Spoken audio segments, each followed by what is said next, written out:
caught up in everyday life, trying to make it through my day so I can sleep at night, trying to figure out my way through the maze of rights and wrongs. But like you used to say, nothing feels like it's really worth it. Forget perfect, I'm trying not to be worthless. Since I last saw you, I've been looking for a purpose. Well, I met this kid who thought like I did. He had a weird way of looking at it. This is what he said: slip out the back before they know you were there, and at the worst you'll see nobody cares.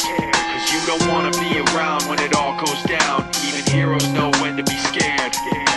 Slip out the back before they know you were there, and at the worst you'll see nobody cares. Cause you don't wanna be around when it all goes down. Even heroes know when to be scared. Now, I don't remember where I met him or remember his name, but he walked funny like he was just too big for his frame. Just over 5 foot, but he weighed $150. And what he said seemed so right, it stuck with me. Listen, it's like poker, you can play your best, but you gotta know when to fold your cards and take a rest, and know when to hold your cards, hold your breath, and hope that nobody else is stacking the deck. Because I don't need to tell you that life isn't fair. It doesn't care, it arbitrarily cuts off your air. And like you, I want someone to say it's okay. In the truest part of our hearts, everybody's afraid. We're just underappreciated and overwhelmed, fighting so hard to hide our fear that we're scaring ourselves. You understand what I'm saying, cause you always did. But it's different in the words of a cowardly kid who said, slip out the back before they know you were there. At the worst you'll see nobody cares. Cause you don't wanna be around when it